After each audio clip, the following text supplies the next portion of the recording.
Alrighty, welcome back everybody to unexpectedly a part 2. Well, I think on YouTube it's like part 4 or 5 because Twitch decided to split up the VODs for some reason. Either way, welcome back. We are here at Seeker of Mana, 100% into the new year. Normally I try to do this in one sitting, but we've gotten such fascinatingly bad luck statistically that, well, it's been taking quite a while. So today I hope to, well actually no, I'm going to finish this because realistically it should be fine to finish this within probably 8 to 10 hours, I will guess. We'll see. Either way. To briefly bring people up to speed as to what happened last time, there's two main random factors as to, well, how lucky or unlucky you can get in this game for trying to complete it 100% the way I do. My 100% definition is as follows. I try to get every single weapon to the maximum level, which both means I need to get the final weapon orbs in the Mana Fortress, which is a rare drop, and I need to get all the individual pieces of equipment from highest defense to lowest defense, which a bunch of them are also rare drops from a variety of enemies. For example, the cockatrice cap here is a rare drop, the from a basilisk, the Hamlet helm is a rare drop from a book, the National Scar, and a few others. Some of them we can buy. Griffin Helmet is a rare drop, and so on. Power Soup, for example, as well as the Fairy Crown and the Fairy Cloak and the Fairy Ring. Those are all common drops in the Mana Fortress, so I'm not worried about those. But basically, first you need to get a chest from an enemy, which is a 1 in 16 chance, and then you need to get a rare drop from these chests, so a 7 in 64 chance, so basically just around 11% per chest every time you open up a chest, which honestly the odds are not too terrible. Now we have calculated that, well actually somebody in chat calculated, I didn't, that if we open 40 chests without getting a rare drop, that would be the equivalent of about a 1% chance of that happening. Basically, a 1% chance that we don't get a rare drop in 40 chests opened. And we got so close last time with the javelin drop, which actually I didn't update the layout either, which reminds me, I also didn't update the layout for the sword, because we automatically get the maximum sword orbs as soon as you complete the Pure Land, so we already got that. And the Javelin we got last time just at the tail end. But because weapon leveling and magic leveling will still take such a long time... Also, let me just continue the timer now. Magic leveling and weapon leveling will still take such a long time that... well... it's still going to take quite a while. Like, I expect 5 to 6 hours of weapon grinding by itself just to max them out. And also, you can see, we have almost maximum money here. So I do not want to upgrade the sword and the whip. But we want to upgrade the javelin all the way now. Alrighty. And on basically, we have gotten probably about average luck for getting the chest. So that wasn't too bad. But... most of the item drops we've gotten reasonably unlucky on in terms of actually getting them, which again I think is I personally think is fascinating. So here we are. Quadlight, thank you for the raid and the host. I hope you managed to beat the super boss. I hope you're doing well. Welcome back to you, Ryuk. Absolutely, Jin, welcome to you. Popodong, welcome to you. Welcome to you as well, Northrex. And also, Fussel has gotten some more things that it can bring you, the Fussel friends. So, who was it? Let me real quick check. Legless Slamby? I'm not sure how to pronounce that, I'm sorry. Actually provided us with 5 different pieces of pizza, so Fussel can bring pizza now. Super boss has been defeated. Nice. Alrighty. Now, what we need to level up is all the weapons up to 8.99, which a few of them have reached approximately that level, but we still need the weapon orbs for the axe as well as the claw. We need 2 axe orb. Wait, actually. Yeah, we need 2 axe orb and 1 claw orb. So, I think it is about time that we go ahead and attempt to get the elusive axe orb, because we need 2 of them, and these guys here, the fiend heads, have over 1000 HP. And the reason why they are pretty annoying to take down is because they have over 1000 HP. We can literally never one-shot them no matter how much damage we deal in one hit, because 999 is the maximum. So my strategy here has been that I basically have the boy and the lady attack, hopefully approximately at the same time. And then they will deal about 500 damage, and 1 more spell cast of the sprite will finish off the fiend head here. At least that's the idea. Now, oops, that's not what I meant to do. Let me just cast a spell.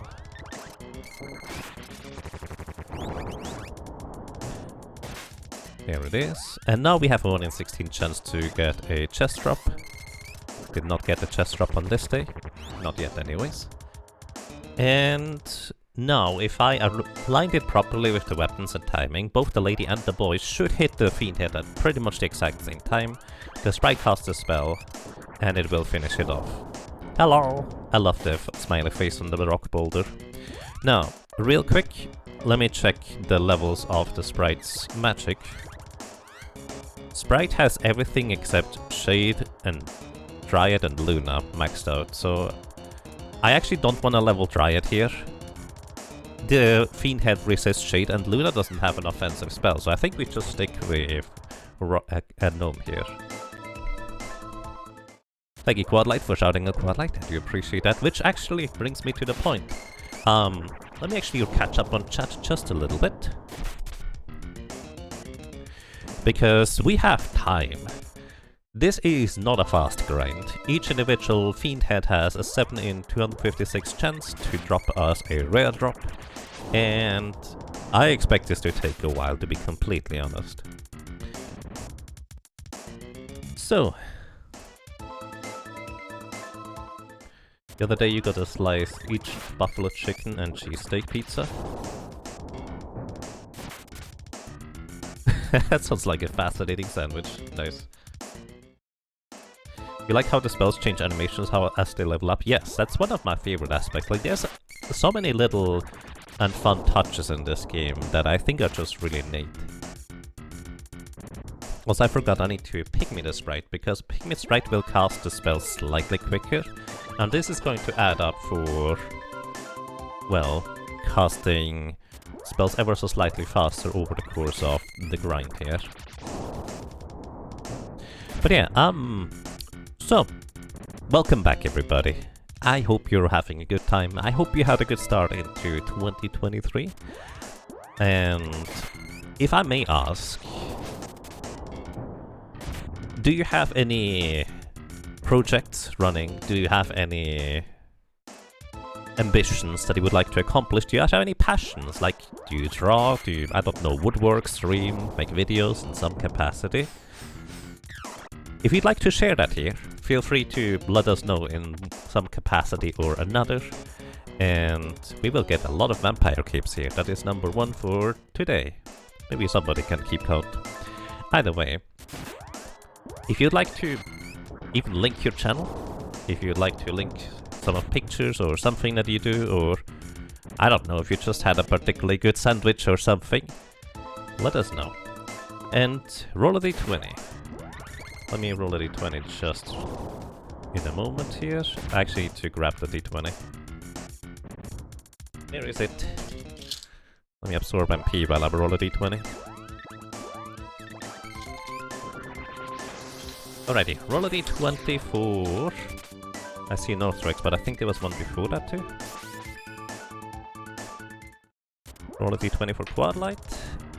Is here 13, not bad. And 1 for Northrex. 20! Northrex gets a straight up natural 20. Nice. You remember Chemisa having a big diamond show up? You know what? That's actually an interesting point. We can just start showing off all the level 8 spells, right? Nothing wrong with that. So what I'm gonna do here, let's show off Gem Missile.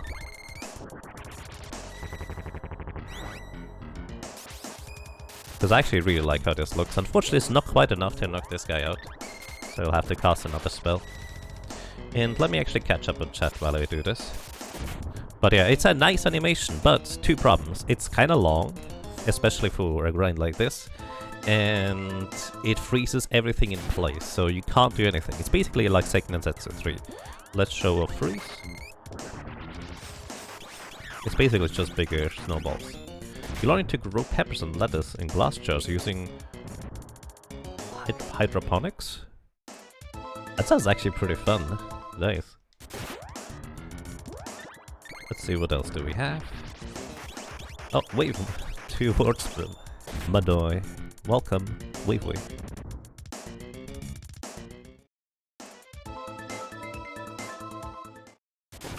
Alright, let's show off. I actually can't absorb HP from this guy, I think. But we can Acid Rain for high level animation here. It's just bigger raindrops, and also a really, really long animation. Oh, just number 2.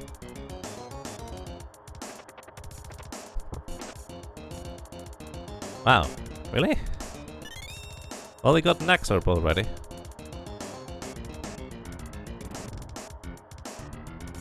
Come on. Can't we just continue the bad luck streak? That would be more fun that way. Here I am complaining about getting good luck.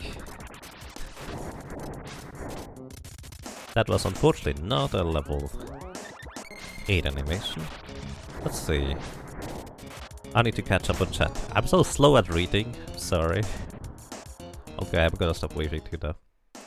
Lettuce needs 4 liters of water to grow over 2 months. You need protein powder container.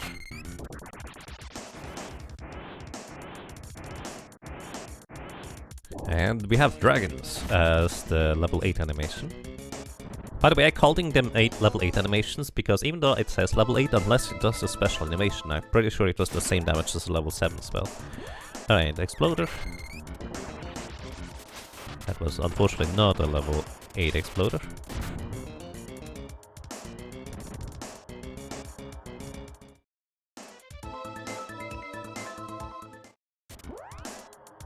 Come on, Exploder. There it is. It's basically just big explosions. Or big circles going in and out. Then what do we have? Lava Wave, which I think is also pretty lengthy animation here. Decent lengthy.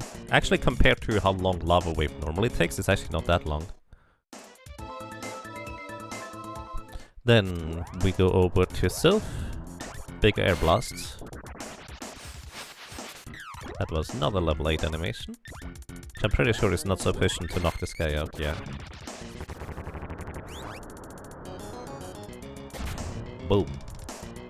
A lot of these spell animations look like a lot of the spell animations in Seiken Densetsu 3, aka Trials of Mana, the sequel to this game.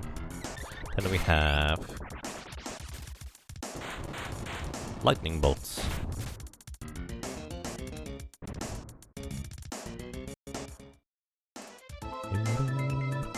Hello, welcome to you, Jeff. I hope you're doing well. Then we have also, let's use this one. If I'm not mistaken, Silence is just bigger bubbles with slightly longer animation. Here, the reason why I'm not using Burst to level is because the level 8 animation of Burst takes forever and a half.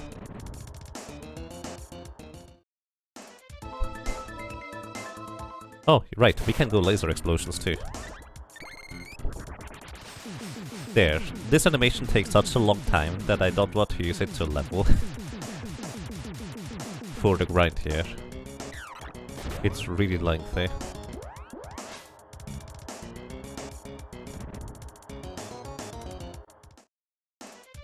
Best level 8 animation right there.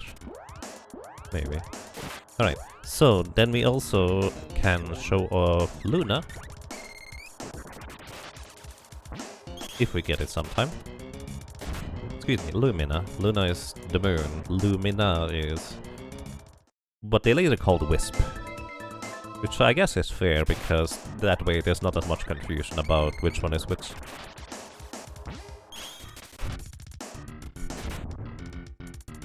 Have we leveled up Luna yet? Because that actually might be the best thing to cast right now. No, actually we haven't leveled it up yet. You know, this is actually probably my best bet for the grind here, thinking about it. What? Thank you so much for 69 months of support. Welcome back. And I'm glad you enjoy your stay. Thank you for your pleasant company. Hello, welcome to you as well, Delfranger. Welcome to anybody else. I hope you're doing well. By the way, if I missed anything or didn't respond to something in chat, feel free to repeat it. Like as I said, if you are trying out something this year or just continuing a passion or a hobby you have, I'm happy to listen. Are you way ahead of my personal best? No, way behind actually.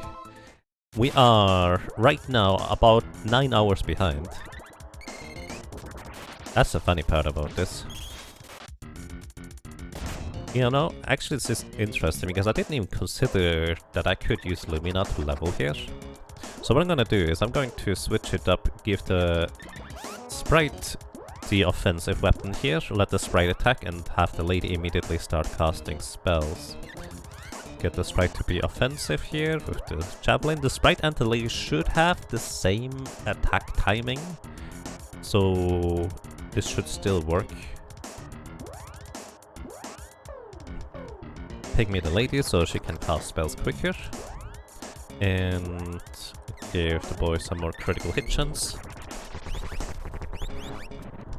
9 hours, that's nothing, can catch up. Well, the thing is, my personal best already finished like 1.5 hours ago, and I have not done the level grind yet, which is a big portion of this.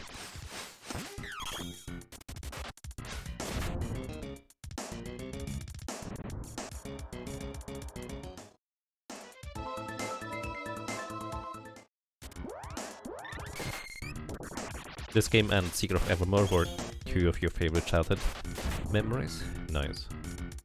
I mean, they are pretty good. Was the equipment farming in the Holy Land so bad? Let's put it this way. The equipment farming before, which was both the Grand Palace and the Mana Holy Land, was nothing too terribly bad, to be honest. Like, it was below average in terms of luck statistically, but it wasn't horrible, let's put it this way, like, just a bit unlucky. But really, the bad luck or the unlucky part started happening when we went into the Mana Fortress here, because suddenly everything seemed to take forever and a half for it.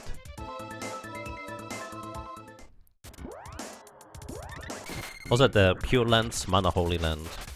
Yeah, it's about the same thing, right?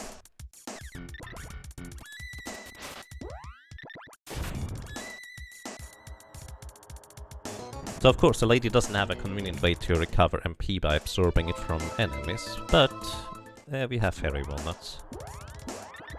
And this basically levels up her Lumina spell towards level 8, which is a really fun animation. I did make, I will say, about 1.5 hours-ish of mistakes by dying in very inopportune locations and spots compared to my leveling. But even if I was 1.5 hours faster, this is still quite fascinating. As I mentioned before, we've basically statistically approached the 1% mark of how likely it was to not have gotten one of the rare drops that I was hunting for. Just one. We had 39 chests, well, probably 39 chests, we may or may not have miscounted. before finally getting the Javelin Orb, which I found to be quite fascinating.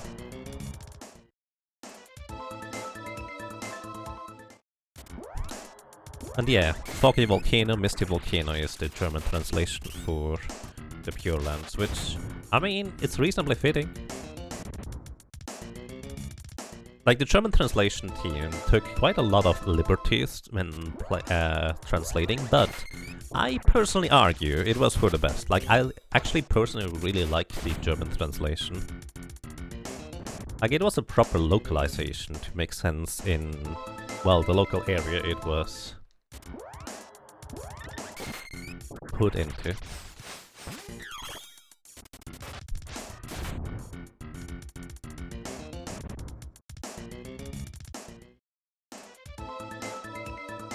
I'm programming I have now then. Alright, I mean, good luck to you, Quadlight.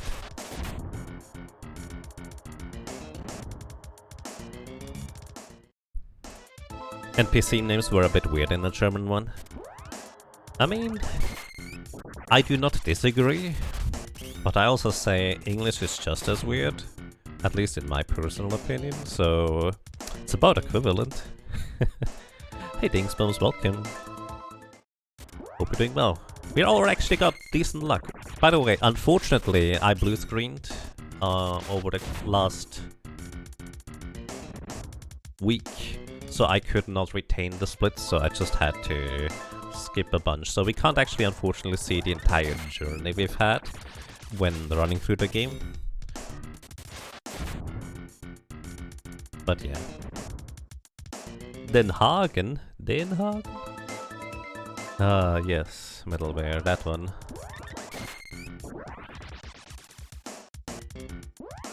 Right. Fairy walnut, fairy walnut.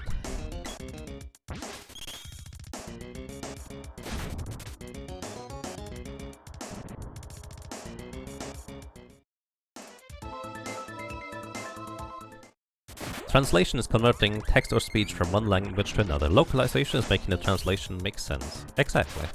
That is how that works.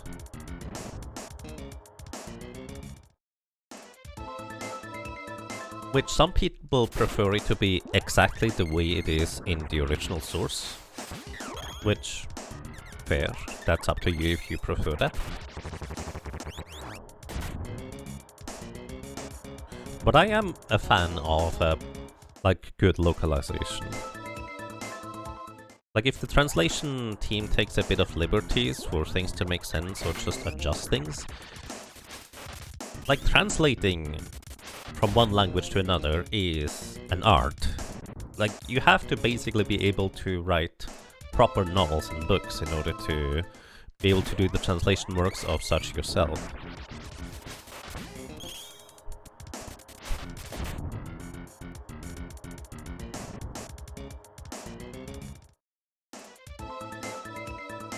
What are the NPC names in the Japanese version? Fantasy names or regular Japanese names? Does anybody know? I do not know, unfortunately. Pogopushel fits better than Rabbite. I agree. Pogopushel is a great name.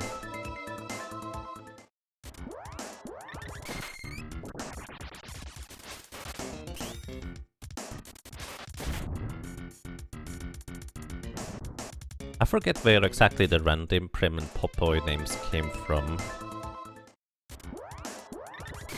But technically the characters are never named in-game anywhere, so it must have come from a separate material.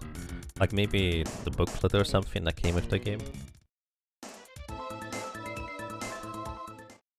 Does Pogopushel mean Bouncy Rabbit? Not quite. So Pogo is basically some form of a dance, like pogo stick. You get kind of the idea of pogoing up and down. That's approximately what I think it is referring to.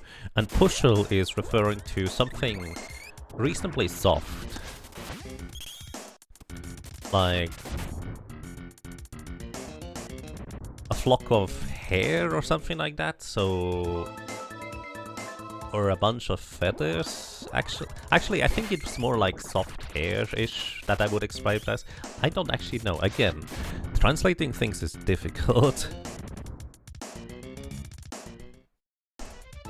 Are the names Randy, Go Go Go Go Go Go Go Go Go Go, and Pop Boy? I mean, only if you know how to unlock the true names. You can make the sprite's name be Go Go Go Go Go Go Go Go Go Go Go Go Go Go Go Go Go Go as well. But that requires arbitrary code execution, which I've randomly done once. I don't actually know how to intentionally do it, but it is possible. Alright, so we are out of fairy walnuts and the lady has no more MP, so we need to go and restock. But she is now leveling Lumina on the side, which is actually a good thing. I was probably too sleep deprived to recognize that this was a decent option to do at the time, so here we are. Poshul, like... Poshul? Like pushul. P... like poo shell is the pushul part. I don't know poshul.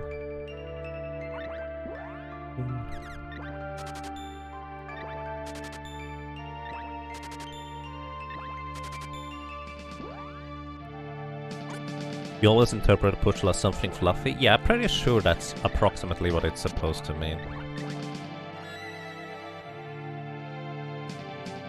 Alright, we just use fairy walnuts in order to restore the latest MP. Wait until she gets the MP restored and then we run.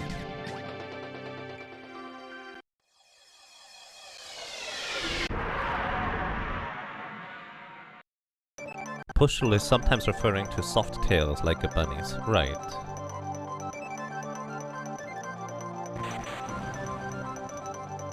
What happened on part 1? Did you just go over the estimate time from bad luck? Pretty much, yes. So there was a bit of... I made some mistakes that led to me just... By the way, confusion reverses your controls. Until it doesn't anymore. Either way, basically... I expect the level grinding for weapons and spells to take about 5 to 6 hours. And with the luck that we had, yes, or last week actually, it would have probably gone over 30 hours total, and I was not quite prepared to go 30 hours with all my preparations. Like, I was gonna be prepared for 24 to 25 hours. But with the way it ended up looking for how long this just might take, it was kind of, I will say, just more reasonable to go ahead and say, alright, a good start into the new year also means taking care of yourself, and I figured that's probably what I should do. Like, doing a 24-hour stream or more is not that great for your body to begin with, and I kinda didn't want to go way over that estimate personally. So that's why I decided to cut it short. But I actually have a better plan in case that happens next year. Because what I was thinking of afterwards is I felt like, you know what? I feel like what a better approach would have been would be to just go ahead and grind out all the weapon orbs and equipment items and just upgrade everything, and then just go and beat the game, instead of including the weapon and magic leveling as well.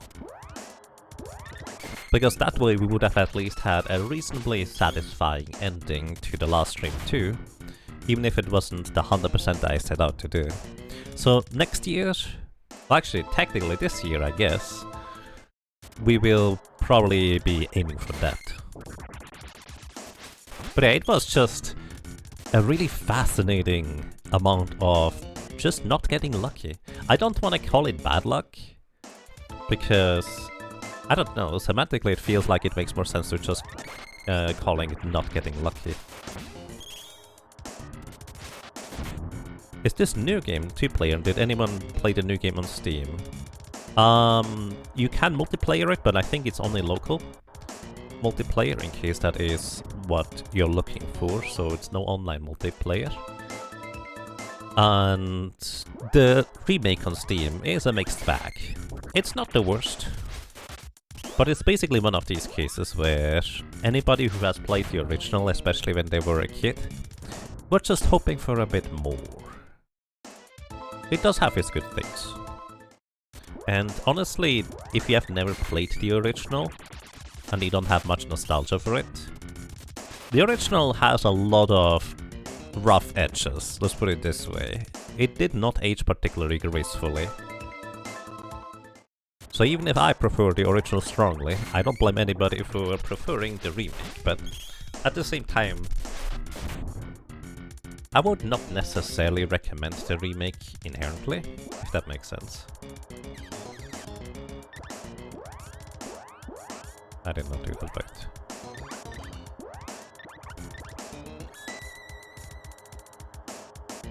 Up to 3 players actually for the remake, right. I guess the original was technically up to 3 players as well, unless you have the SNES Mini version, then you cannot do 3 players. If you have the original Super Nintendo version, you specifically need a multi-tap in order to connect 3 controllers. If you... let's see...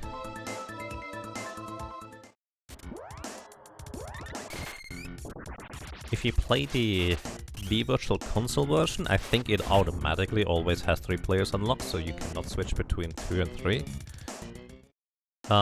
There's not... actually, there's only a few emulators that support multi-tap if you want to play it that way. Like SNES 9X has it in specific versions, but others don't. Also, I lost track. Is that like chest number 5 or 4 since we got the last chest?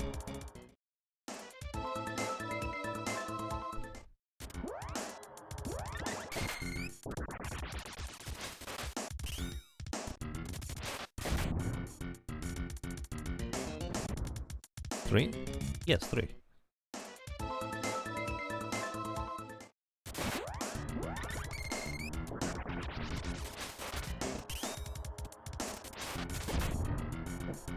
So, maybe real quick. Every time I cast a spell now with the lady, because she has reached level 8 Lumina, she has a slight chance to get one of these fancy big spell animations. And the chance increases the closer her spell level goes from 8.00 to 8.99, which I don't know what the actual probability is or how the formula works, but I think it probably approaches approximately 50% chance at level 8.99 to get the fancy spell animations, which both deals more damage, but also freezes your cactus in place, so you can't do anything for a little while. So yeah, welcome everybody, hope you're doing well.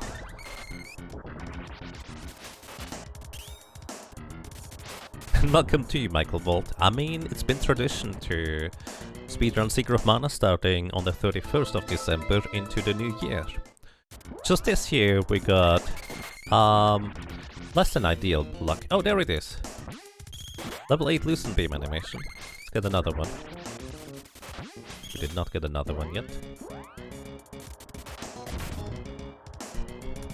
Also, let's give the boy some Moon Energy. This guarantees that whenever the boy hits with physical attacks, he will critically hit. Guaranteed.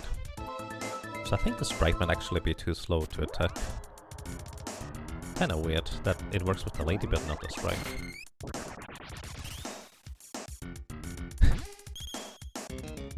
Yeah, I don't know how Lucent Beam works like this. You're just bending light, I guess.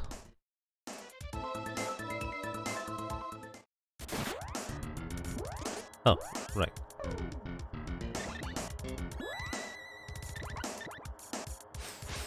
So the main reason, by the way, why I'm casting spell on the Fiend Head is, while they are in this animation right here, physical weapons just pass through it and cannot hit it. And the higher your initial damage roll is, the longer they are stunned like that. So it's actually very, very inconvenient to try and knock these guys out quickly. Which, by the way, if you missed the beginning of the stream, we already it actually get 1 axe orb from these Fiend Heads, which is kind of mind-blowing. We got it on like the 2nd or 3rd chest. Which is very, very strong contrast compared to how it was on the long stream. Which, by the way, once again, welcome everybody, I hope you're doing well. Letty, thank you so much for 77 months of support, welcome back, and I'm glad you enjoy your stay, I hope you're doing well. That's a long time, dude. But yeah, if you have just joined, this is the continuation of the 100% run. I stopped the 100% run because at 21-ish hours I recognized that I still had a bunch of weapon orbs to grind out, and if it took anywhere near as long as the ones previous to that, I still would need to do 5 or 6 hours of weapon grinding.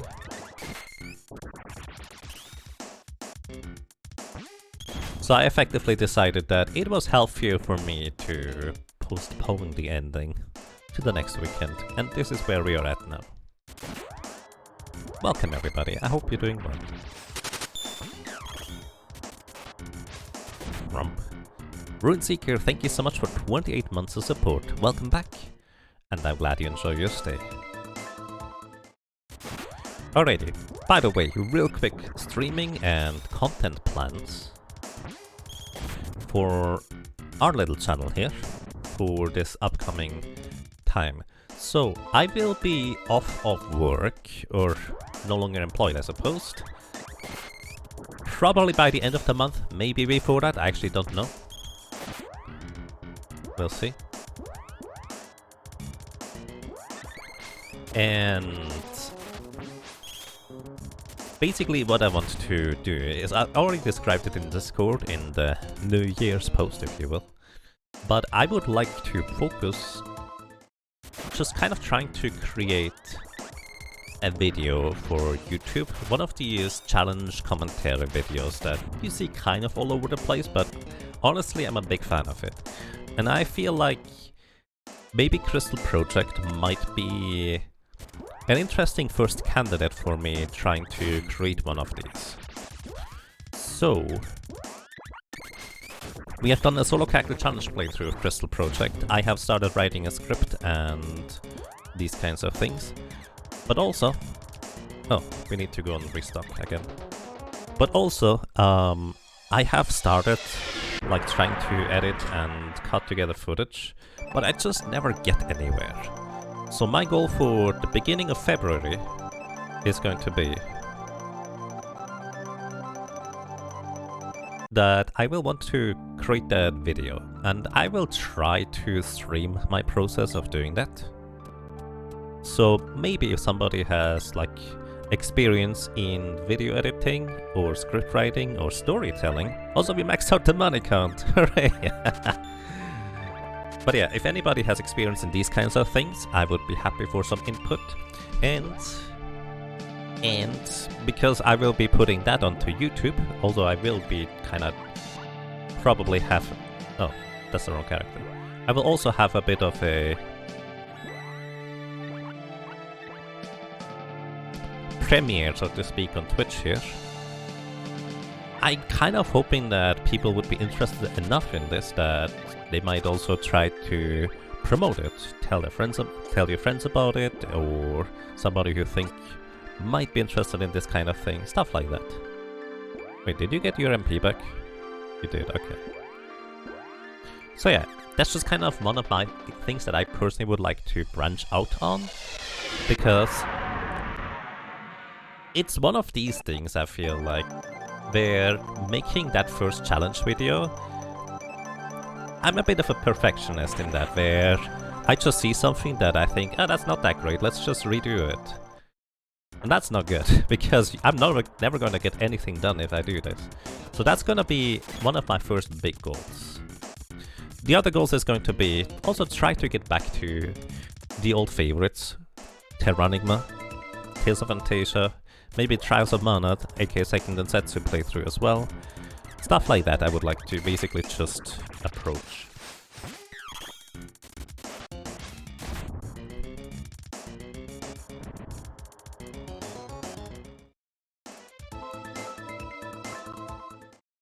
But yeah. Let's see. I hope hope you're all doing well. Did I mention that? Runeseeker, thank you so much for 28 months. Welcome back. I'm glad you enjoy your stay. Hope you're doing well. Vampire Keep. Did somebody keep count? This is like this chest number 7 or so since the last orb. This is very much on the same level as our Earthbound 128% run. Actually, I argued Seeker of Mana actually is easier to 100% than Earthbound 128% run. But I've also never done an Earthbound thingy. I don't truly know how long it takes. But my impression is that honestly the drop rate for Seeker of Mana is not too bad. Normally. Chest number 8.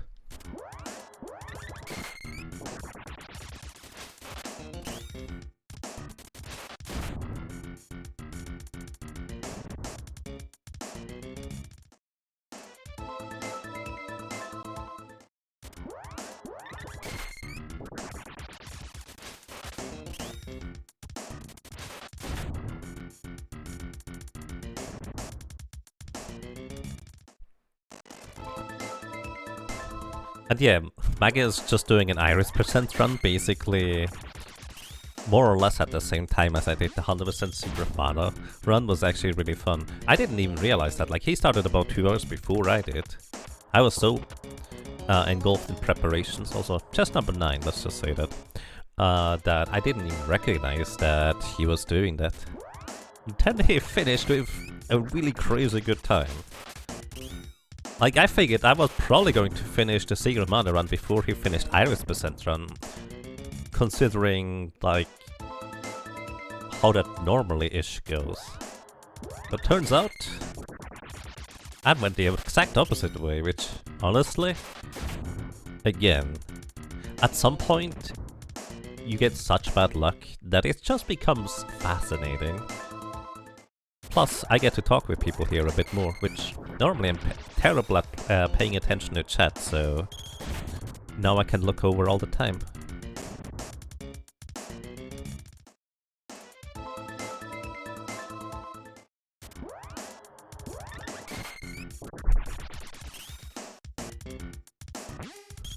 Whoop whoop whoop whoop whoop whoop.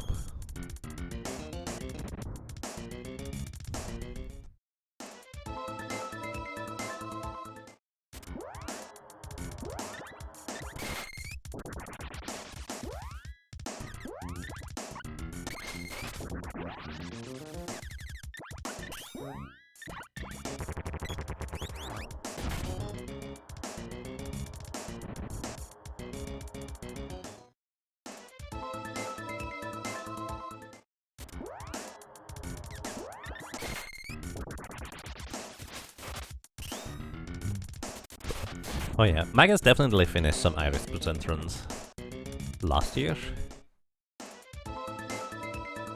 But they were lengthy, to say the least. For anybody who does not know, basically Lufia 2 has kind of like a roguelike or roguelite mode, if you will. Which, by the way, it's a Super Nintendo game. Like a full-fledged JRPG. And it's a really good one on that. On top of that, it has like a really extensive roguelite mode in it. It's fascinating. Either way, the chance of getting these special treasures out of the dungeon is kind of insane.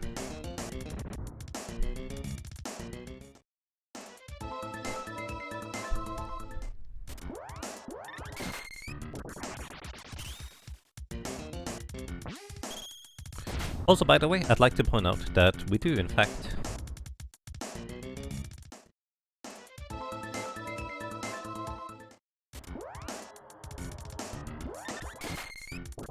have more items that Fuzzle can bring. So if you'd like for Fuzzle to bring you gifts, there are now 5 flavors of a certain something in there too. Thank you for submitting those.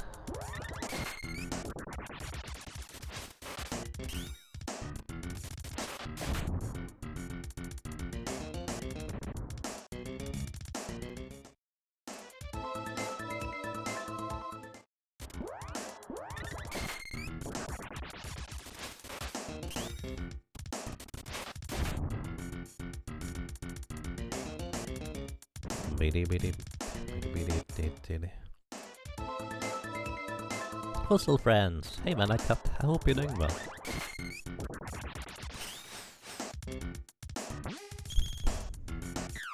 Pew.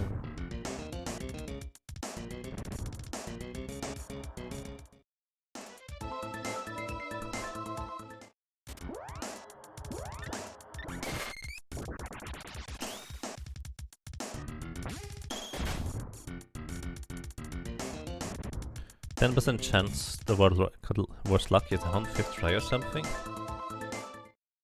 That's amazing, actually. In the wrong direction, but 105 times for a 10% chance? Those are tiny odds at that point. At that point I would have started to wonder whether I'm accidentally doing like some RNG loop, where I literally couldn't get the item. Because that's kind of, I feel like, how it would have felt at that point.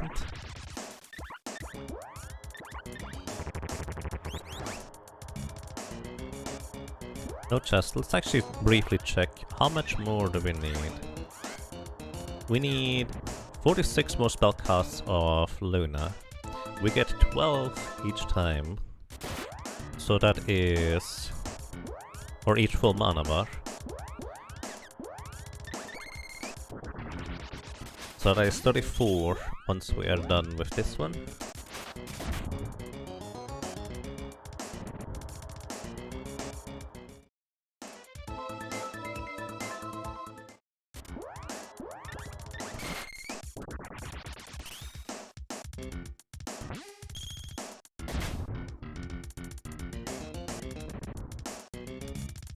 And then basically 3 more full mana bars, which...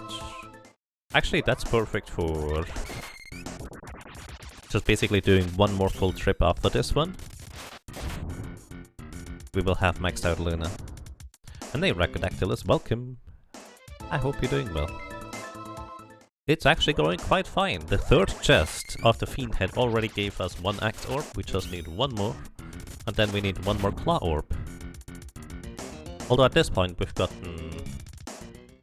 I forget what the 50-50 chest was. Either way. We're getting there.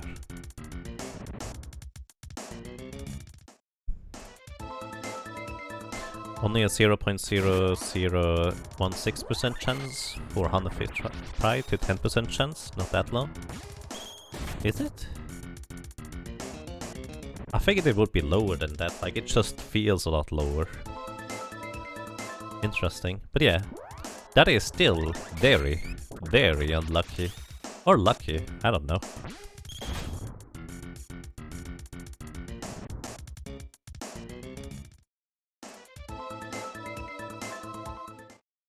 Honestly, the worst part about this grind is that it just begins the Mana Fortress music and then stops it again.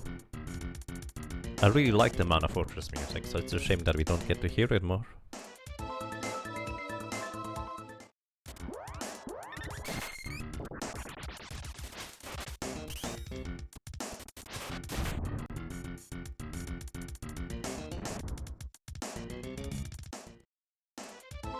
Oh, another thing that I personally will want to try and do is participate in some competitive Pokemon stuff. So, if you're interested in these kinds of things, I might be around there, if I can arrange it.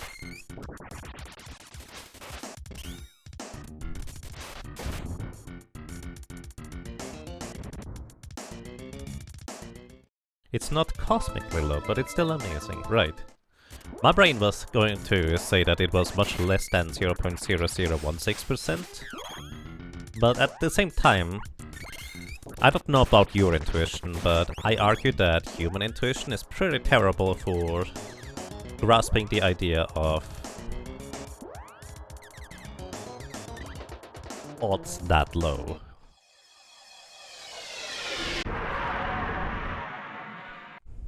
Definitely applies to me.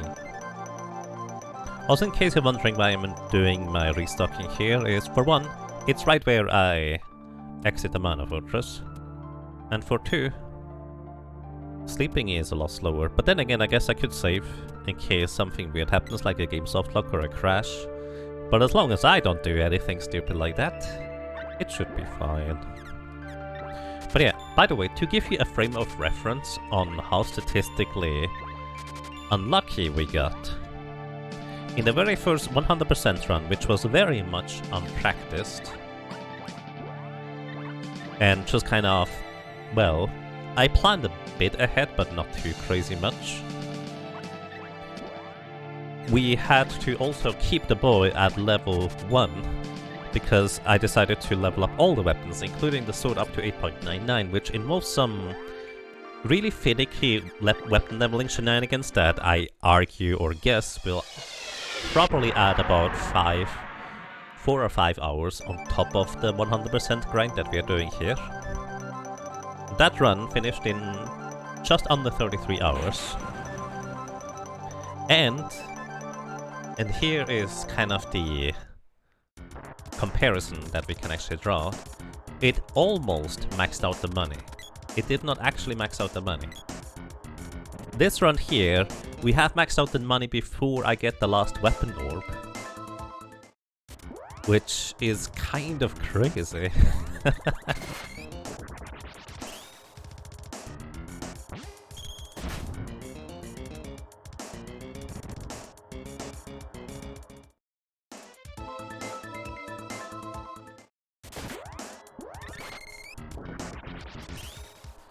90% chance missing a 90% chance. 90% chance of missing for 105 cycles? Right. I mean, let's just calculate it, right? We have time. So, calc! And we have 0.9 to the power of... Where's the power of thing in this thing? To the power of... 105. Oh, that is E. I think that's basically... I'm actually not entirely sure. So, E minus 5 at the end is like... to the power of negative... or 10 to the power of negative 5? So does that mean 0.000... Well, is it 4 or 5 zeros before of it? Yeah, it's actually a bit lower than that.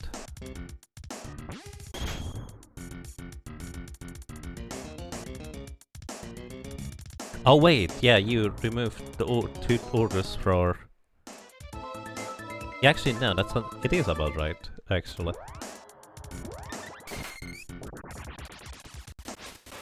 You find about... 6 cards in Ragnarok Online before you get that. Give or take. And anybody who has ever grinded for cards kinda knows how long that can take. Accidentally softlocked. Yeah, that's one of the... Was it 3 mistakes or 2 mistakes? I don't recall. That was one of the big mistakes, because I thought, you know what, I didn't get an item yet. Completely forgetting that I was actually already leveling up weapons along the way right there. So that was probably about an hour or half an hour to an hour of weapon grinding that I kinda lost right there.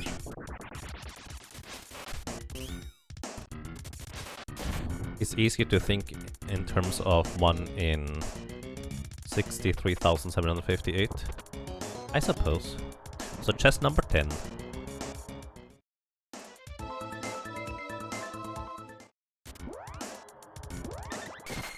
Speaking of mana statistics, this stream just speaks to you personally and professionally today. Honestly, I'm a big fan of statistics because I recognize my intuition about things is often reasonably accurate, but also often just completely flawed, so...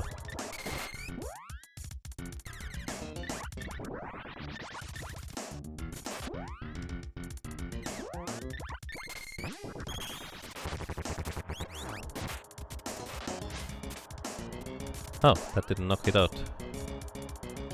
Did I switch over too early? I must have.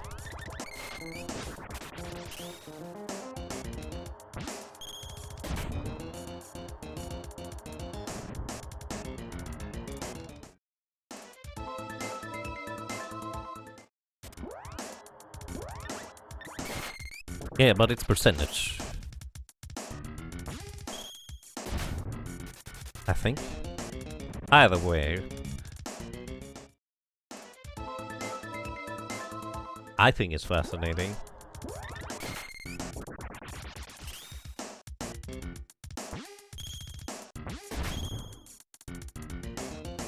Meanwhile, you're here farming for a supposedly 1 in 1000 drop, and you want to rip out your hair. You already got one, but it took so many hours.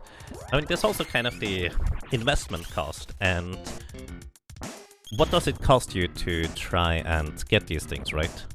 Because even though right now, technically I'm just kind of waiting on the weapon drop, I'm also leveling up my spells along the way, so I'm kind of still making progress towards my overarching goal, even if the individual step just doesn't do anything. But if you're just not getting anything from your 1 in 1000 drop, it's not that great, but at the same time, how much does each attempt take, right? Because this is, I don't know, about 20-ish seconds probably per reset. Maybe like 30. So it's not that bad, especially for the odds that we are facing for getting the rare drop. But if like each attempt for the 1 in 1000 takes like half an hour, or you are half a forced cooldown of like 20 minutes in between, then that kinda starts to skyrocket on how, well, difficult it feels to get it, right? You can't not think of Phantasy Star Online drop rates for a 1 in basically 300,000 for the Psycho one. That sounds insane. Like, is that from a boss or just a random enemy? Like, the thing I'm basically saying is that is an insanely low drop rate, but at the same time, if it's like, I think World of Warcraft has like legendary drops, not legendary, like epic drop, that can basically drop from any enemy, if you're lucky. If the enemy is high enough level, that is. Versus just one specific enemy that can drop this, it's kind of a big difference, I suppose.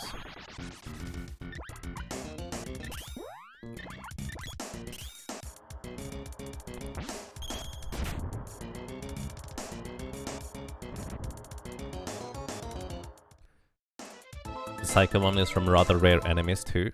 How did anyone ever get one of those in that case? About human-ish per attempt.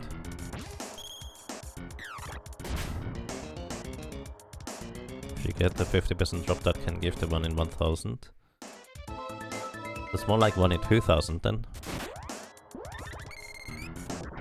Wait, did I miss a prime sub? Did I miss a prime sub? Either way, thank you. Appreciate it. I'm sorry if I missed things, because I only can compute one thing at a time.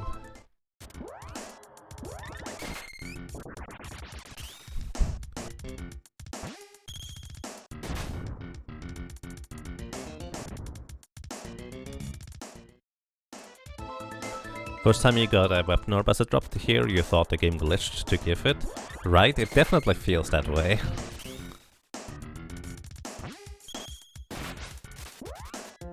I definitely know what you mean there. Let me actually check. Does this deal any damage? I will guess it's gonna be 1 damage. Oh!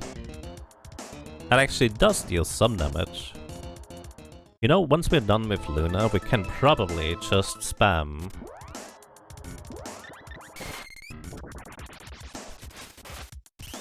the dark spell there in order to level it too, because it does damage and it's gonna be slowing down later on no matter what. Actually, I guess I would cast Dispel Magic instead. Whoa, it's Tony! Thank you! Thank you so much for 7 months of support. Wait, Brain. No. Tony, welcome back. Thank you so much for raiding with, well, a bunch of people. Welcome, I hope you're doing well. My brain is all over the place today. Jeez. And please do follow Tony. Wait, I wasn't following you? What the heck? Thank you for the shoutout. Whoa, it's Tony! Very dark brain, yes. Either way, I hope you're doing well. What were you streaming, I wonder? What were you doing over there, Tony?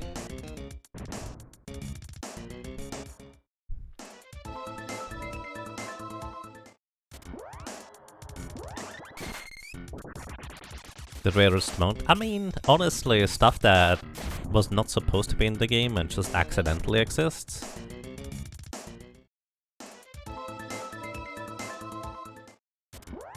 I don't count that towards this.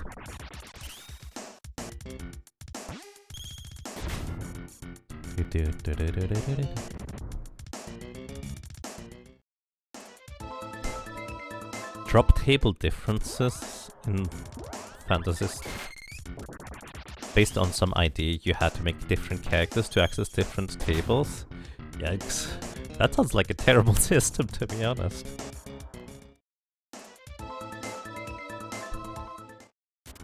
Path of Exile. Oh, nice. Brain of Farming. Hey, you came from Brain of Farming to Brain of Farming. Welcome. Nice. Oh. I think the lady now has maxed out Lumina. Yep, Lumina is maxed out, so she needs to max out Undine, Riot, Salamander. You know what? I can still level Salamander here. Salamander has offensive spells, and normally I would spam the weapon buffs in order to level those, but they do deal damage. Hello, and welcome to you, Duffy Frog. I hope you're doing well.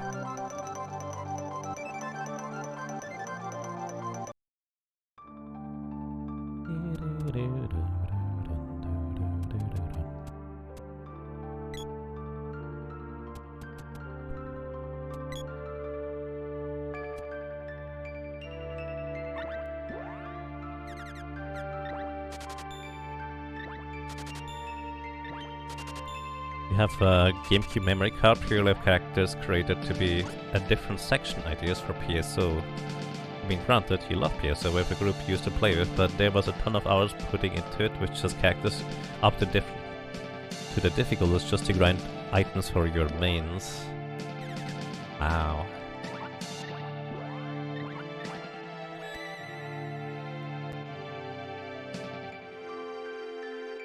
Well, I mean,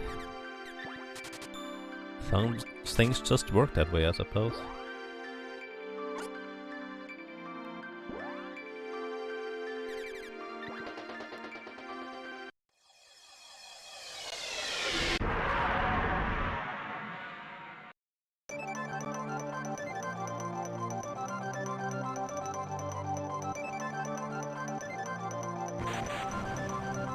I mean, the shoutouts are kind of relatively new, right? No wonder you forgot. Here you go. Follow Quadlight for ridiculously high New Game Plus of years of Hammerwatch and occasional Stream Raiders, unless that was the last boss or something. I don't actually know how Stream Raiders works exactly. Alrighty, we're starting to level Salamander. So Salamander's one of two schools for the lady that does actually deal damage, and I'm pretty sure she needs to cast Fool in order to deal enough damage there. One almost feels enough. One wouldn't only be enough if the boy and the sprite deal about 700 damage. That is not 700. Plus we're leveling up Salamander for the lady. Again, we're kinda grinding for the orb, but at the same time we are also progressing towards the other goal of maximizing our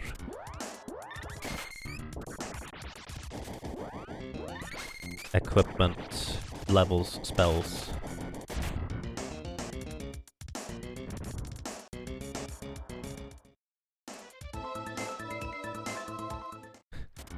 You're a druid, you don't need / deserve a note. But, especially in Wrath of the Lich King, Flight Form only would go up to 280% speed, whereas the rare mounts go up to 310%. Come on. It's still useful. I mean, what else are people gonna do with the timeless proto trick than show it off? That's kind of the entire point, isn't it? Well, maybe you just like collecting for the sake of collecting. In that case, even more valid for a druid to have it.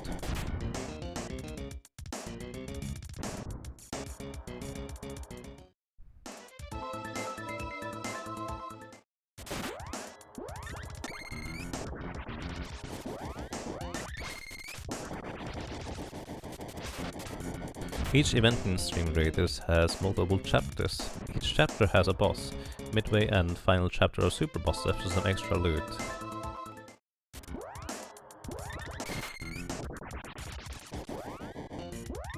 I see. Timeless Proto Drake was still 280%, was it? I know specifically the Rusty Proto Drake from the Naxxramas achievements was 310%. Because I used that one on my druid.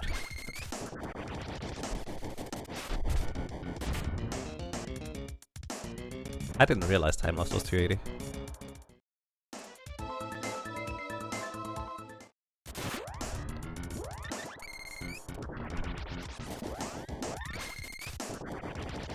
Like the Undying one from Naxxramas is probably the easiest one to get.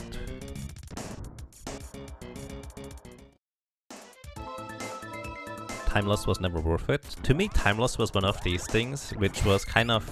Alrighty, I'm flying over to Ulduar. Let's see if I find the thing just along the way. Because it's just kind of in the back of your mind. And honestly, that way, personally, I think it's quite fun.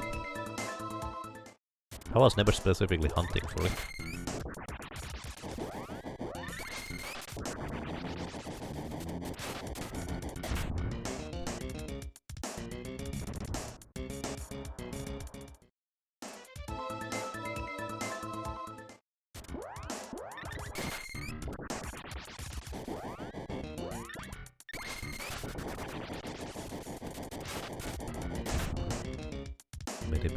Oh. Test number 11. Oh, we got it already? Man, that's almost disappointing. Our streak of unluck does not continue. Oh man. But hooray. At the same time, we just need one more weapon orb, which is nice. But I think we should actually incorporate some weapon leveling at this point, before we go for the last weapon orb, because that way we will be able to boost the last weapon orb and intersperse some more intermediate weapon leveling, because the weapon level grind is going to be a lengthy one, let's put it this way. But hey, that didn't take long at all. In fact, that took just about an hour for 2 weapon orbs. That's really good. I think it was an hour. How long have I been streaming? Oh.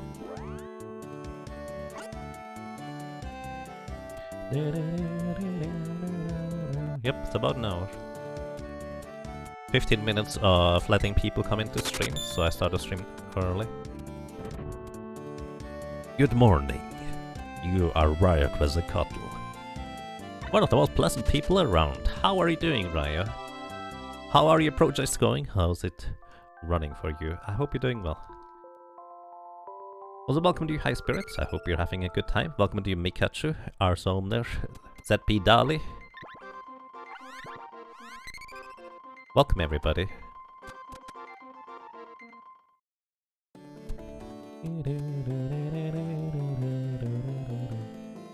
You're good. Nice. Project is going well. That's excellent to hear. Alright, Axe is maxed out. We're going to do a bit of weapon grinding. I actually haven't figured out the numbers. I did not look at it. I figured, while I'm trying to figure out what the best approach is at this point, I can also explain how the weapon leveling system works. So let's go and do that. Good morning. Literally been awake for 5 minutes. Nice. Hope you have a good time waking up. Because I need an hour or 1.5 usually to be properly awake personally. Like, I can jump into action, but I really don't want to. Alright. So, we're going to level weapons in the Pandora Fields. And the reason is, unless the enemy is at least to the same level as you, all enemies specifically give you only half the weapon experience unless they are at least the same level or higher level than you.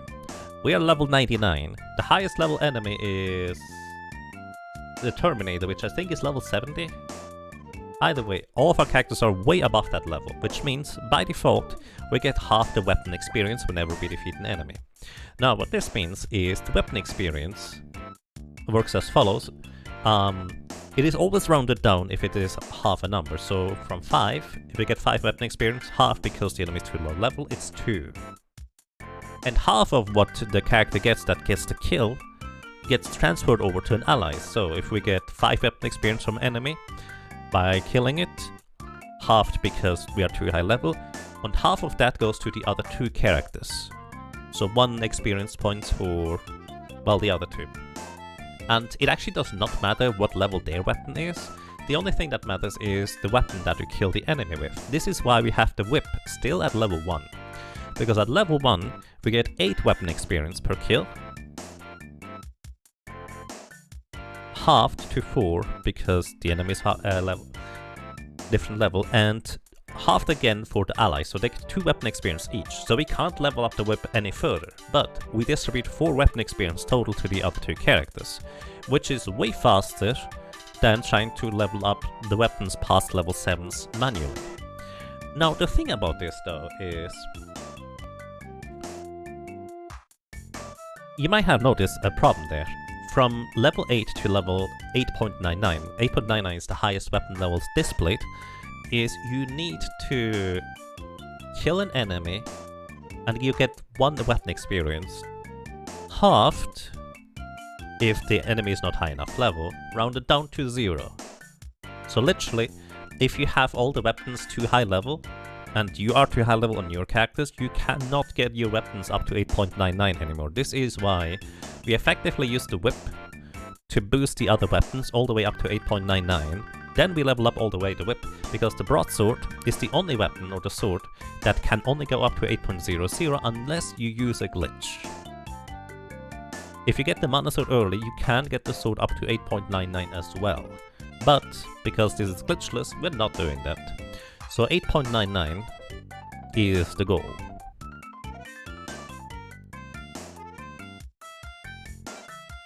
On every weapon except the sword. So the sword, we actually get 7 weapon experience per kill because it's at level 2. Unfortunately, the game does not allow you to proceed without upgrading the sword because that would be optimal. Because now we get 7 weapon experience per kill, halved because the enemy is too low level, and then half of that is distributed, which is, well, from 7 halved to 3, halved to 1. So basically, we could actually upgrade the sword to up to level 5, like 3 more levels right here, and we would still distribute the same amount of weapon experience to the allies. So that's kind of the tragedy, basically, of the sword, if you will. It just only distributes 1 weapon experience, but it is the optimal weapon to distribute because you never have to worry about not bringing it up to 8.99. But for the meantime, we keep the whip as our main experience distribution weapon. Also, we set our allies to be not attacking, mostly anyways, so they don't accidentally kill stuff. Now, what levels do you guys need? You want the Valkyrian leveled, so we're gonna level up the Javelin for the lady.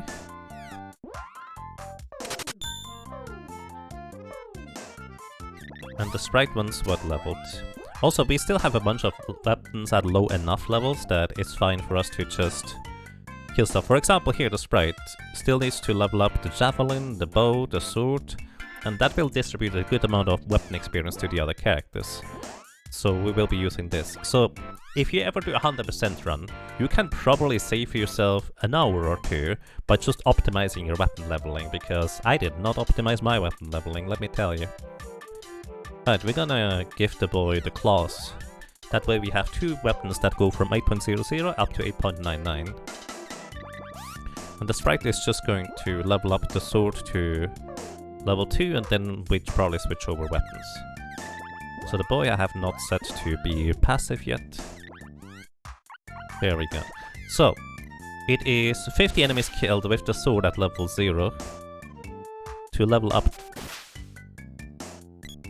to 8.99 on the other character's weapons here. Alrighty, what did I miss in chat? Corona, thank you! Thank you so much for a crazy long time of support with 86 months, dude. That's just insane. Welcome back, and I'm glad you enjoy your stay. Happy New Year to you! Despite being a week late, I mean, that's okay. Still wish you Happy New Year. But yeah, basically because it does not matter which enemy I kill, I only get half weapon experience anyways. This is kind of the most efficient loop that I can think of. Because there's a lot of enemies here that just get knocked out in one hit. And a lot of them I don't even have to wait for 100% weapon energy on some characters. Because they don't have that much HP.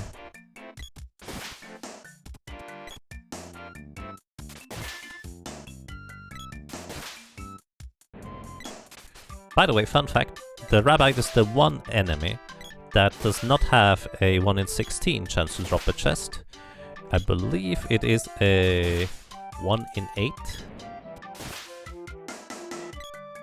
I would need to look up the number, but basically Rabbite has increased chance to drop chests.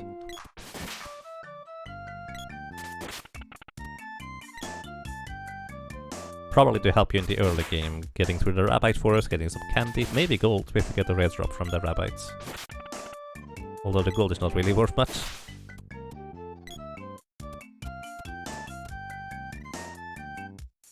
What weapon orb is still missing at this point? We are missing one claw orb, which is interesting because the claw orb is one of the first orbs we've gotten along the way. But that's kind of lucky because the claw orbs are from werewolves. You do need 2 if you're playing glitchless.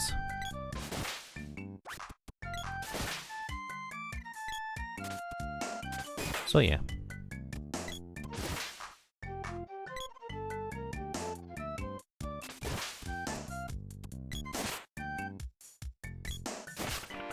Welcome everybody. This is a little bit less easy for me to read chat in the meantime, but here we are. Alright, weapon skill level 2 already.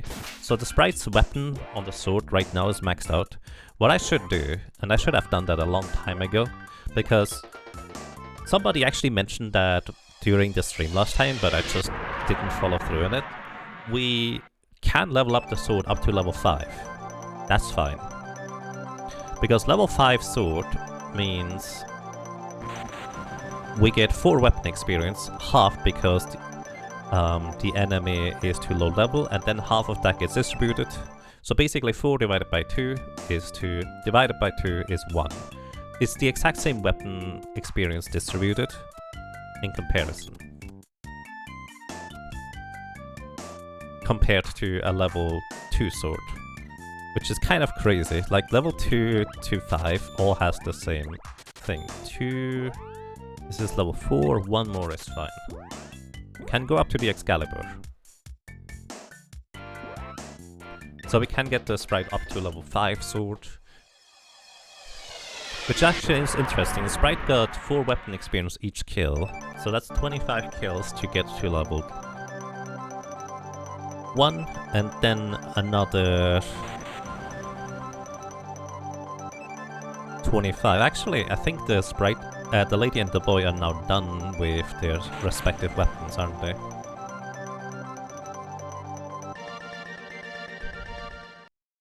I'm pretty sure they should be done.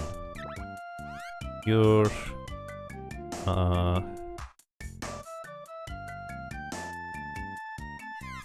Oh, wait. I'm a dingus. The Dragon Claw has a maximum of level 8. It couldn't go higher than that. That's the entire point, Yaga. Jesus, I don't have that weapon orb yet. No. Why did I do that?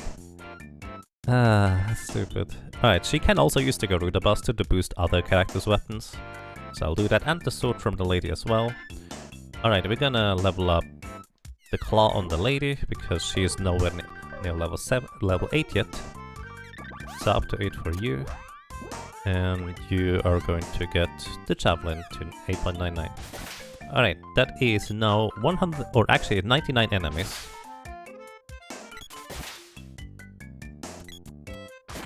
To get my allies up there. The sprite gets right now, what was it, 3 weapon experience? So that is 33 enemy kills. So 2 levels is 33, and then 33 more. So basically 2 levels and 33 kills. Has anybody else mowed grass when they were younger, thinking that maybe there's something hidden under the grass? It's just a nice visual touch, it just doesn't do anything. Like, even in Pokemon, you can cut the grass. And it actually technically does more, because you can no longer get encounters after you cut the grass away.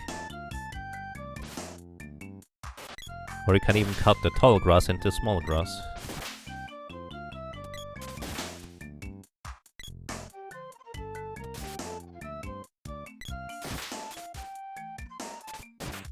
No, don't do that. Wait, the sprite immediately got back up. That's weird.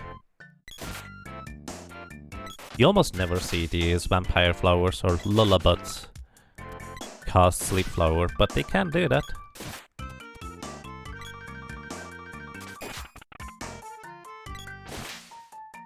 So basically, I don't need to be worried about getting the boy's weapons to 8.99. He will be the one trying to boost the other character's weapons at this point, I think.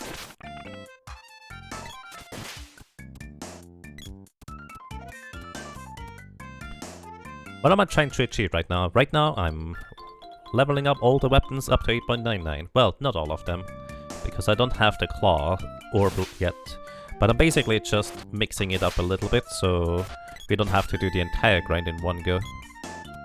So basically the sprite is killing enemies, so it distributes 1 weapon experience to the boy and the lady. The boy is currently basically leveling up his weapon up to 8.99 with the javelin. If he actually were to kill enemies, nobody gets any weapon experience. So this literally was a useless kill because the boy just knocked it out.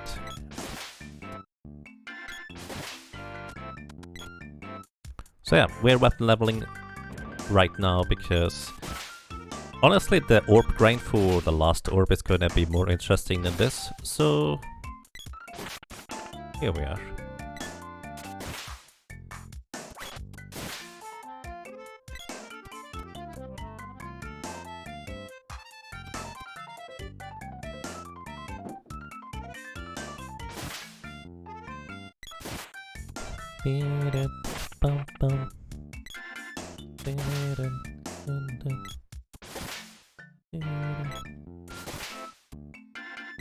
We ran this game several times from start to finish. In co-op, such a great memory. We cut the grass, we couldn't fight the ruby item. Yes, that one. Cut all the grass. I remember all the rumors about... Yeah, you just need to cut the grass and eventually you find a chest in it and there's the ruby item. All of these rumors.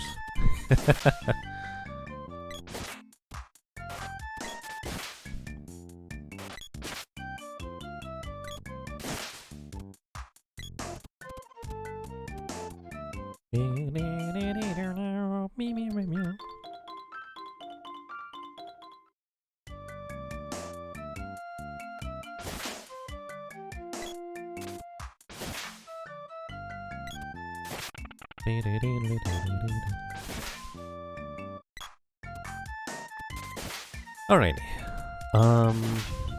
Well, this is not the most interesting thing here, but I do wonder.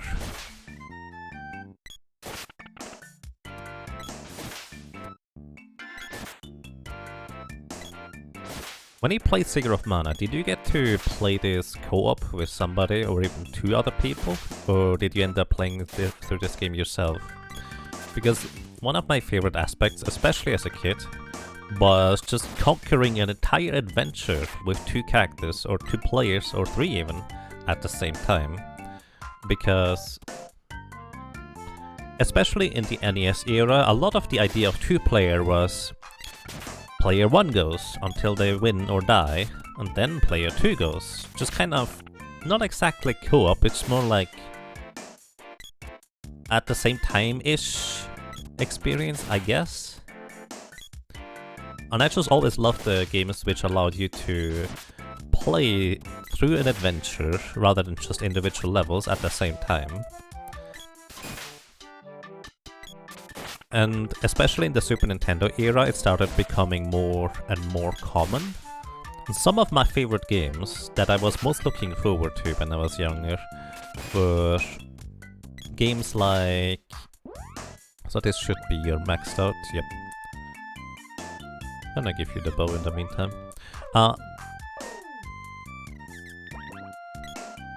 So basically, the games I most loved at the time was Mickey and Minnie's Circus Adventure, because it was direct co-op, as well as Asterix and Obelix, which I believe is a PAL exclusive.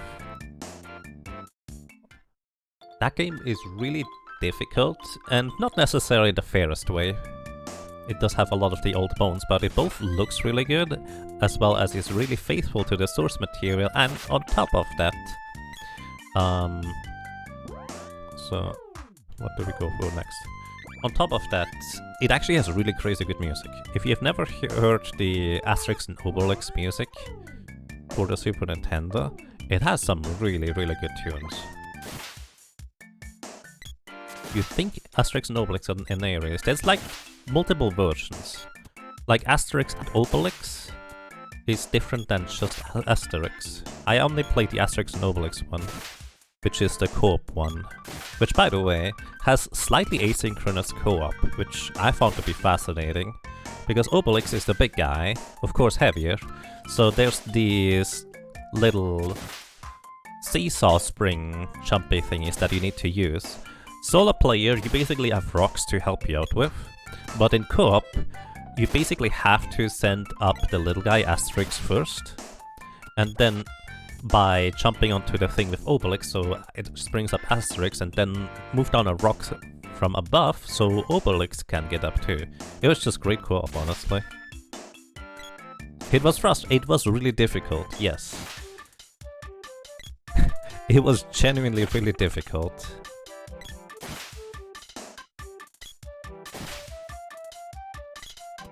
That game did not pull many punches.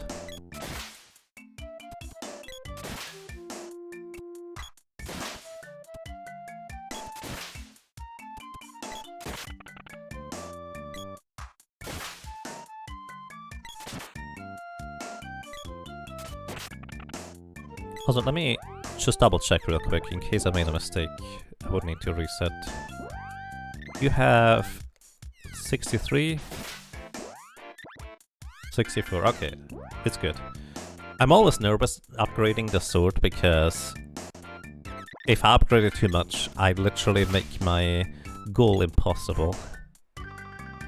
Even though I know exactly that this is how it should work. Still nervous.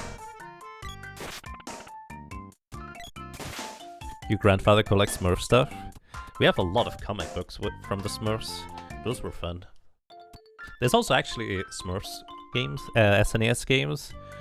Like, one is like Traveling the World and one is a different one. Both of these are level games. All of them are ridiculously difficult, especially on the higher difficulties. But even the easier difficulties are not really easy. I remember struggling to get through that Smurfs game, but it was a lot of fun too. Just eventually I managed to get further. That's, I guess, still experience for you. Mostly figures for the Smurfs. Interesting. I remember seeing a bunch of these. Bullying these poor mobs in the opening areas. I mean, you're not wrong. But this is the easiest way.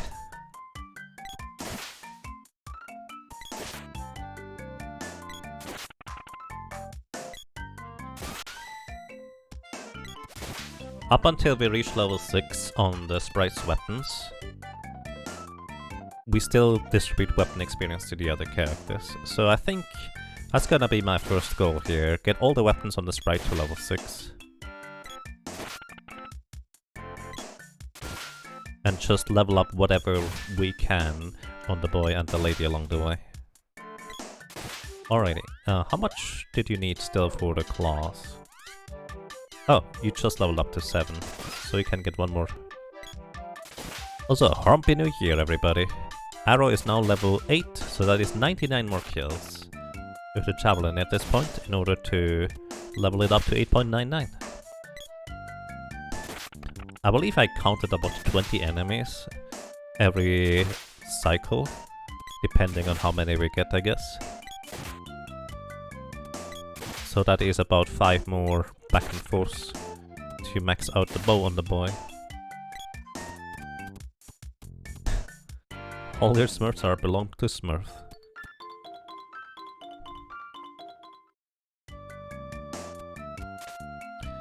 You used to love the Smurfs as a kid. You had all the Smurf CDs with child-friendly Smurf versions of popular songs. Interesting. I love the comics. Actually, I think they're still fun. The Smurf comics are great. Comics just didn't really take off in the US the way they did over here. Like, comics are, I guess, much more traditional over here. Like, it's not the same series. Although, I bet with you, I would have absolutely loved these superhero comics if they existed in a reasonable capacity over here.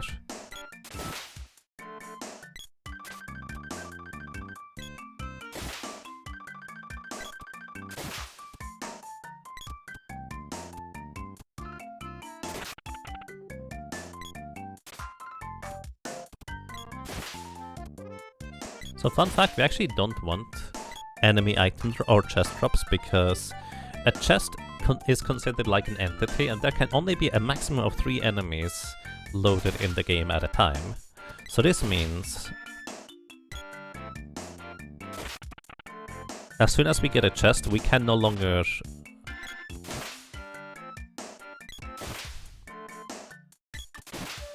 get any 3 enemies until the chest is unloaded, which means we have to walk quite a bit away from it for it to unload.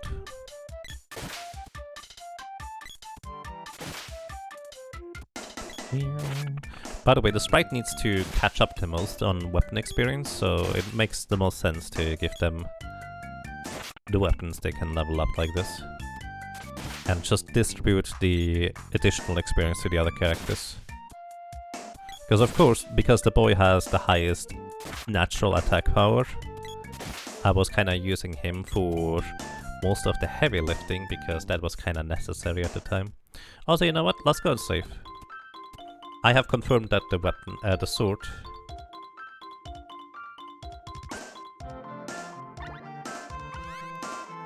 still works the way I upgraded it, so we're good to go.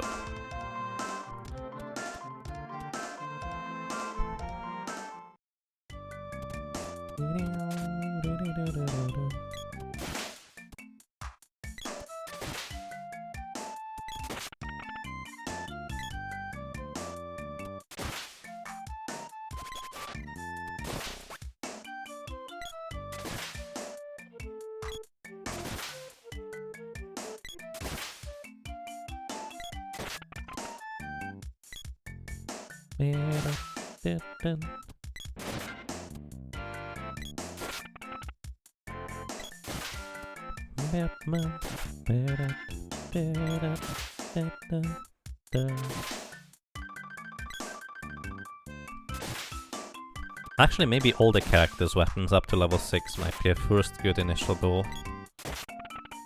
Minus the sword and whip, of course, because we did not upgrade those on purpose. Weapon skill, Javelin 5, already. This is the last level where the sprite still distributes weapon experience to the other characters.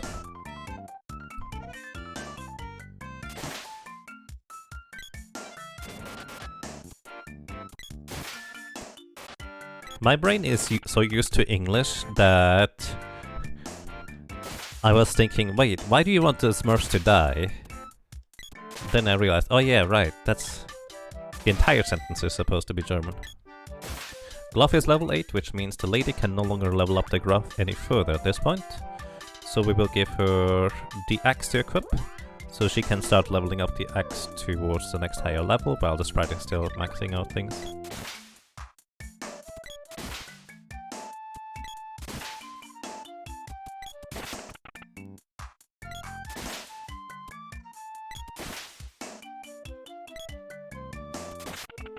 Because basically, what we are kind of operating with here is we get a grand total of 4 weapon experience, no matter how we twist or turn it at this point. Well, a 4 weapon experience maximum for weapons that are higher than level 6.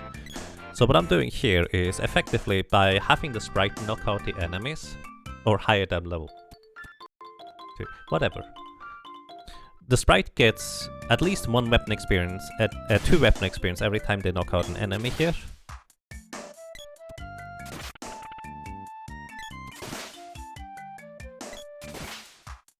And 1 weapon experience is distributed to the boy and the lady for their respective weapon, regardless of what level it is.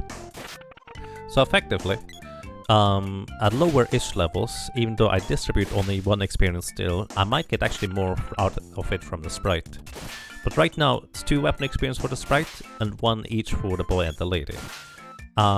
In the late game, what I can do is I can, or later stages, effectively one-shot enemies with the whip on the boy, which will distribute 2 experience to the sprite and 2 to the lady. And effectively they get... Well, we also get a grand total of 4 weapon experience, so... in a sense, the minimum weapon experience until we get to the last 2 weapons leveled, we want to have is... 4. And even then, I will be able to upgrade the... Okay, javelin level 6, that is kind of the maximum we go for here. Even then, I can technically upgrade the whip slightly early. But that's not until later. Okay, now we go for... Let's just go boomerang. Until the next level. Boomerang's a little bit more awkward because you don't actually start recharging the boomerang percentage until you catch it again.